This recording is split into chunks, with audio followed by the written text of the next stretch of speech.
What is going on, Bucs fans? Evan Wanish here, back at you with another video talking about the Tampa Bay Buccaneers.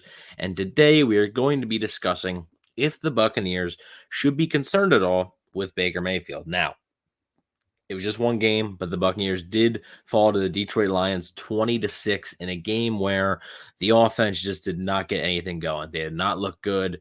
They just could not find any sort of rhythm. Baker Mayfield struggled in the game. I actually thought early on in the game, I thought he was decent, but as the game went on, I don't know if the pressure got to him a little bit or whatnot. I don't really know, but he missed a couple of deep balls. He missed two to Trey Palmer. He missed a few, one to Chris Godwin, I think. So there was a few plays where he missed a couple of guys and just did not have a great game. And the offense itself did not have a great game. And well, that's not all on Baker Mayfield, right? Like the offense only scoring 6 is not all on Baker Mayfield. The play calling wasn't great. The run game was still struggling and basically non-existent. Mike Evans had a drop on a critical third down.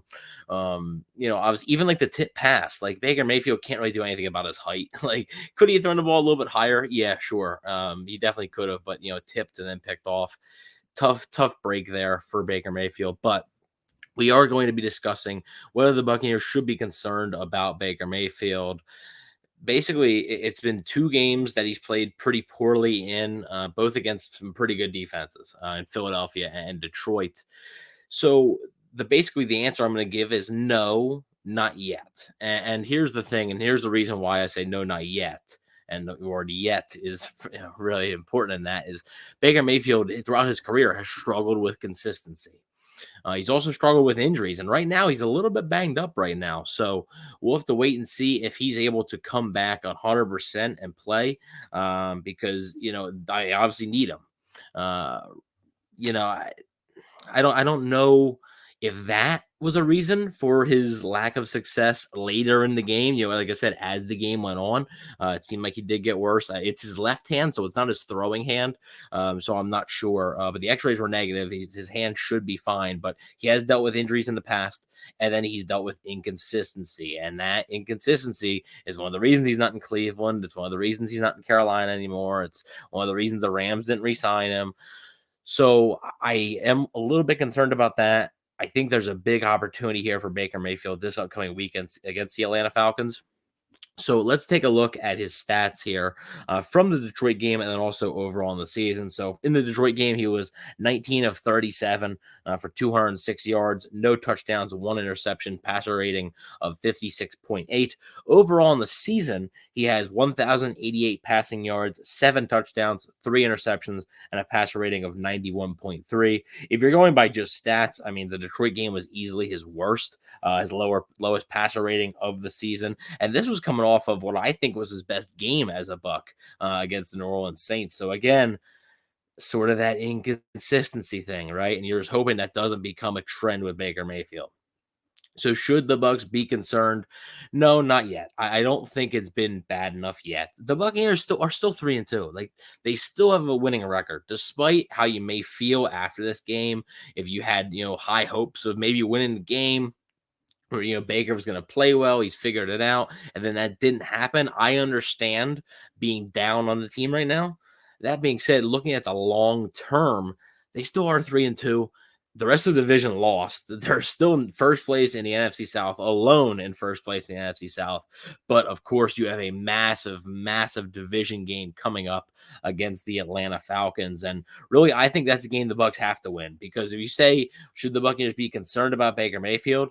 If the offense sputters in the Atlanta game and then you play Buffalo on a short week, the offense sputters in both those games and the Bucs drop both those games, then I think you might have a conversation about, will Baker Mayfield continue to be the starter?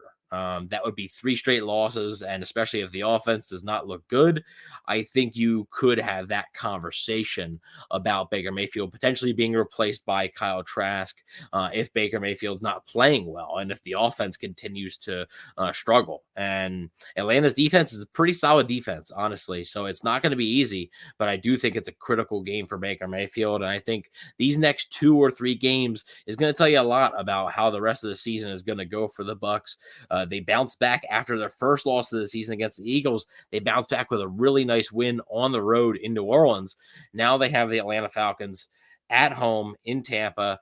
It's got to be a win. And I think for Baker Mayfield's sake, it has to be a win. And I think also to ease the fans, ease their minds.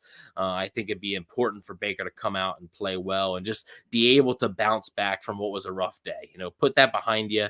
But overall, I don't think it's cause for concern yet. But again, I say yet because he has dealt with those inconsistencies. That's been an issue for him throughout his whole career. And you just hope that doesn't become a trend. I think these next two games are pretty critical for Baker Mayfield. Really, you could say the next three. I mean, the Houston Texans are coming up week 9 on the road, and the Texans are playing good football too. So Baker, he's got a couple of games here where he needs to prove that he can still be this team starter and still give them the best chance to win.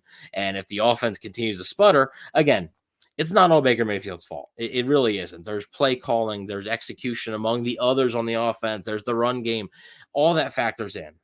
However, it's got to fall on somebody, and most of the time it falls on the quarterback, especially when it's a quarterback that's not, etched in stone as like the guy. So I do think that the Buccaneers will probably keep a close eye on it. I don't think they're going to make any sort of change anytime soon. Like I said, I think these next two games are going to determine maybe where the Bucs go from here. If they're sitting 3-4 after that Buffalo game, the offense has struggled. Maybe you make a change to sort of ignite the team there, but like I said, keep it into perspective. They're 3-2 right now, have a very important division game coming up in a division that they're leading. So they're already 1-0 in the division, have a shot to go to 2-0. Just a massive game upcoming against the Atlanta Falcons. So hopefully the Buccaneers can win that one and Baker Mayfield can play well in it, because I think it's pretty important for him for the rest of the season as he continues to try and basically audition for a long-term starting role with the Buccaneers and in the NFL in general. So let me know what you guys think. Are you concerned about Baker Mayfield at all? Should you be concerned about Baker Mayfield? I personally don't think so right now, but again, the leash is short, but I don't think so right now. Let me know your thoughts on how Baker Mayfield has performed, not only in yesterday's game, but also in the games the rest of the season, right? In the games previous. Let me know how you think he's played so far. Would you like to see Kyle Trask? Would you like to see John Wolford? I mean, I know there's probably going to be a few out there that would like to see John Wolford. But let me know what you guys think in the comment section below. Let me know if you think the Buccaneers should bench Baker Mayfield. Should they roll with Baker Mayfield? Give me a scale of 1 to 10. Like, what is your level of concern with Baker Mayfield? Right now, I'd give it about a 5. I'd be right in the middle right now. And that, if they lose the Falcons, that could go pretty high. Because like I said, that Falcons game is pretty massive. So let me know what you guys think in the comment section below. Please don't forget to like, share, and subscribe. And go Bucs.